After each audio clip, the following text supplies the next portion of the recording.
I'm Jamie from Princess Tigerbutton Designs. Welcome back to my channel if you're a subscriber.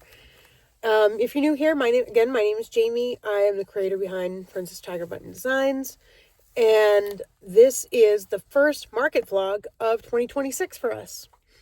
And I'm recording this actually a few weeks after the market, as I realized during the editing process of putting that vlog video together, I wanted to create a little bit of an intro, and there's a couple of things I wanted to address and explain before we get into it. So the market in question was Mother Brain Market, put on by Acorn Noir Records in New Bedford, Mass. It was at the Panthers Club, which I admit we were led to believe was going to be a bit of a bigger event. We were told it was going to be a alternative market in the afternoon with some electronic DJs with a $10 cover at night. We got comp tickets, obviously, for being vendors. But, yeah, that was interesting. So when we got in there, the venue was a lot smaller than we were led to believe. Everything was real tight. All the tables were touching. They said there was going to be quiet, lo-fi music playing during the market, and that definitely wasn't the case. Most of it wasn't really lo-fi, nor was it quiet. And that's one of the things that I wanted to create this intro for, is because I do apologize for the music in the background. I hope I don't get copyright stricken by YouTube, because I couldn't even share credits if I wanted to. Mark and I were trying to Shazam some of the songs while we were there, and nothing was coming up. So I'm not even sure what mixes of these songs they were. But the music is loud, and the hall we were in was so small that I was basically about 6 feet away from the speakers. I couldn't help it. It was either not show you my setup at all or go deaf. You know, so I'm a little disappointed at that. I'm a little disappointed at how small it was. We made the best of it. We tried our best, and, it's lesson learned. But the club, we were told, I don't know, I guess shame on me for not doing more research beforehand, but the club we were at turned out to be the Panthers Athletic Club. So it's like a club membership bar kind of thing with a little function hall. And that's where we were. It was in the tiny function room, as you'll see in the video. And, but it was our first time setting up a 6-foot table and practicing that setup. So we got some good practice in there. And, we did get some good reception of the people that did come. I'm not sure if this is something I would do again. I really have to think about it, just because I can't afford to take too many more, sight unseen risks this year, but we will see. And, I guess without further ado, I will head into the video. If you like what we do here and you want to see our other videos, we do weekly makes, weekly recaps of what we've been working on. I'm hoping to add some other content as I come across it. And feel free to like, subscribe, share with your friends. All of these things really help us out, don't cost any money. And I thank you for your support. And anyway, on to the show.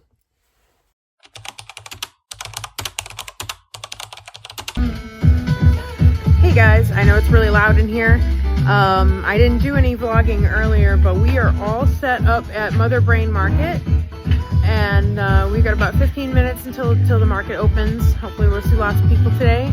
So let me give you, load-in was pretty easy. It's kind of tight quarters here in the venue. There is a lot of other vendors, so it is a pretty packed space. So hopefully that'll bode well for everybody. But let me give you a little bit of a tour of what we've got going on in our booth.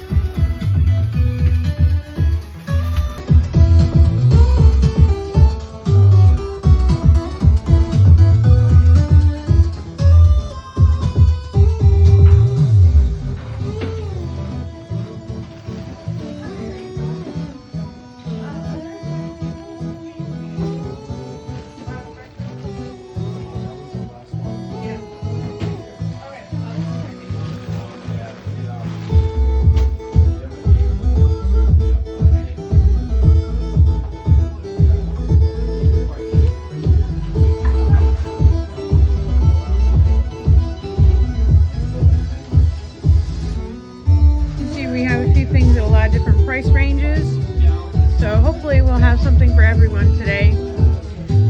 We did run into a little bit of an issue with our signage. A lot of these were little cardboard signs that we got at the Dollar Tree, which worked great for our first few outdoor fairs, but now that we've had to change things around and add more individual pricing, we're gonna have to come up with with a different solution to manage our prices. I may have to go to pricing everything individually, and I think when we go to bigger cons, that's going to be the move, just so that I don't have to answer a million questions on what something costs. It's one thing at a smaller venue like this, I don't mind that. We have the time to discuss it, but when we get to bigger fairs, it's going to be an issue. I did get these plastic bins. I really like them. Not only do they look really uniform across the front of the table, you can see what's in them as you approach, whereas before we had some solid color bins that you had to really walk up in front of before you could see what was in them. We turned this row of cubes around because we found before with the other baskets, anything that was tucked in here wasn't really getting seen very well. So now we've kind of left that, and it leaves us a little bit of a cubby, as you can see on the back. That gives us a little bit of a cubby space on the back of the wall here for our cash stand and for our keychains and everything else we need here. This spinning rack on the end is new, so I figured I put the dice bags on that today. We might do another grid wall and at other places where we can actually hang them on the grid wall, but today they're on the spinning rack. And I've got some scrunchies here that I'm going to try to get rid of as well. And that's initially what I bought the spin rack for, so hopefully this will work out better than the basket that we had them in before. This is our booth, and we're going to go ahead and get our square and our cash box and everything set up, and we'll check in with you soon. Okay, so it's just before 4:30, so we're about an hour and a half into the market, and so far we are $2 away from making our table fee back. We sold one of the octopuses, which really excites me, and we sold a frog, a mini octopus, and a gummy bear. So it's been kind of pretty slow traffic. I know the organizers really put in a lot of effort to get the promotion out there, but it is a small venue, and I think the weather came out is still a little gray and yucky. It's a little better than we expected. The storm missed us that we were supposed to get, but it's still early yet in the afternoon. People might trickle in. There's going to be an after party after this event here. It'll be music and whatnot, and it is at a bar, so maybe when it gets closer to like at the party time, maybe there'll be more people coming in towards the end. It's still only 4:30, so it might be early supper time for a lot of people, but hopefully it looks like we will hopefully make our table fee back. We're only $2 away, and so I'll check in with you guys in a little while. Hello. So it's a little bit after 6 o'clock, and we're just checking in. We did make our vendor fee back and a little bit more. As I predicted earlier, it started to pick up a little bit after 5 o'clock, more people coming in. There is going to be live DJs tonight at the bar, so there may be people trickling in before 7 just for that. So hopefully you can pick up a couple more sales before it's time to pack up and go home. So we'll check in with you once we close up and pack up, and then we'll have a little recap at the end of what we sold. All right. Hello again. Well, so the market is over, and boy, do we have a lot to say about it. It was rough. It was rough. Capital R. I don't even think we have a grand total.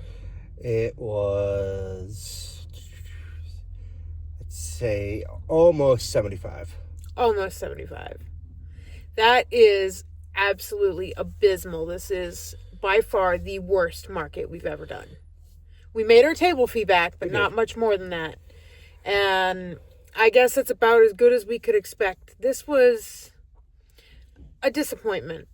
I feel like I'm no shade to the organizers. I feel like they probably did put a lot of effort into spreading the word and whatnot, but it just didn't click.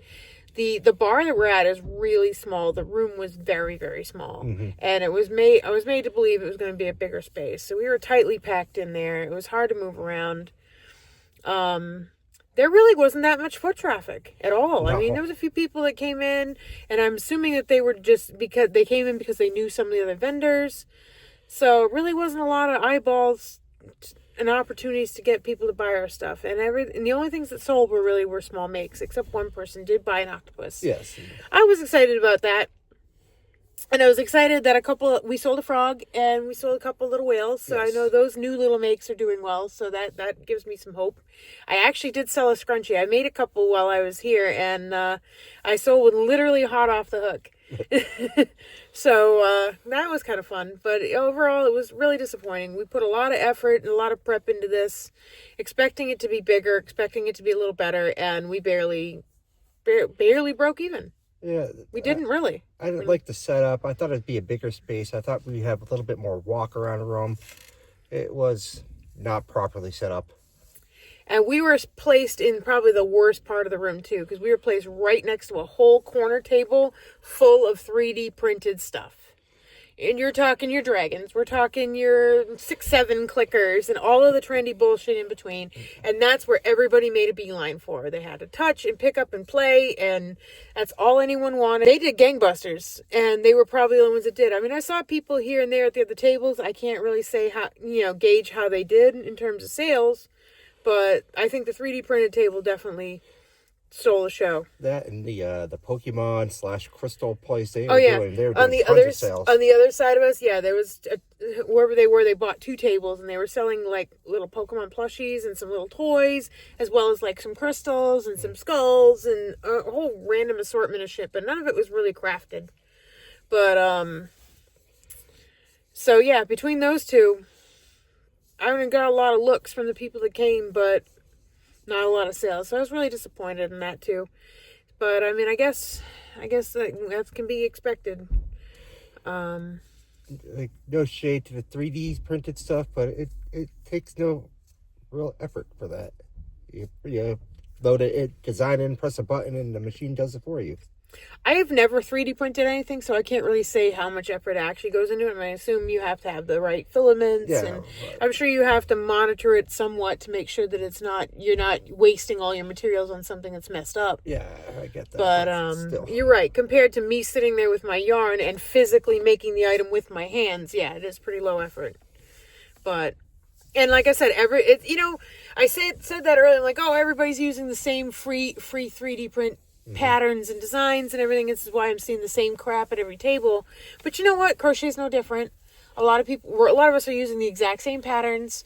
But you know what? There's a lot more room for me to put my own spin on the same pattern as someone else versus some of these 3D prints that are going to be identical to every other table. Everybody had the same 3D printed dragon or the same 3D printed snakes. So it's all the same stuff. It's always rainbow. It's always the same kind of and stuff. as it turned out, that vendor was a vendor we saw at Ocean State Card Con too. Mm-hmm. So it wasn't our first time. And there was another vendor there selling permanent jewelry, charmed by links, and we saw her at the Emerald Square Mall show just before Christmas. Yep. So I suppose that's kind of a thing. We're going to be seeing some of the same people in this area, for better or for worse. I mean, it's nice to be able to make some friends in the business, I suppose, and be friendly with some people. But so overall, we're pretty disappointed with today.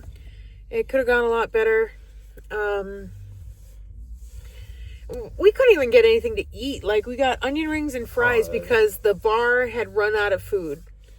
Apparently they didn't know this market was happening or didn't anticipate that vendors with no food trucks or any other food options, that the vendors were going to be purchasing food. Because I'm sure we weren't going to be allowed to bring anything outside in. No. So they should have known that was going to be the case. They should have known this event was happening. But I don't know. It almost sounds like what do I want to say? It was like last minute, almost. Well, it wasn't necessarily last minute because we had booked this almost before Christmas or right after Christmas. Well, you'd think they'd have more food. If they knew they had all this prep and they had all these views, you'd think they'd have a little bit more food stock for the vendors. And now they have nothing for the after party or anything else. So it's... Well, I don't know. Like I said, this place is like your typical kind of like local dive bar, and I noticed on their calendar that the one of the DJ artists tonight is also as part of other shows. So it seems like, and it's a young kid, and the dad is the promoter. So I think this was just kind of fly by night, and this was more of just a little bit of a cash grab to promote the kid and his music. I think this market itself was kind of like an afterthought. So I think he said there was supposed to be a bigger space, but they had problems trying to lease it out or something. And that's the thing. Maybe they didn't get enough vendors to be able to justify a bigger support. Space. Yeah, because we paid $50 for the space for the 6-foot table, which I guess is pretty standard. Like that's pretty average for fees. So like, I don't know. I'll keep an eye out. Maybe I'll try this again. Well, this is the first time that he said doing it. I appreciate all the effort he tried to put into getting it promoted. There was a lot of views, there was a lot of likes, but that doesn't always equate to people coming. Just because someone saw it doesn't mean that person's gonna come. Yeah. And like I said, people didn't really start filing in till like 5 o'clock. The market started at 3, and I think maybe that was just too early on a Saturday, especially where we had been rumored to get snow and whatnot. So I think a lot of people were battening down the hatches, and it turns out they didn't need to, because it ended up being almost 50 degrees out here.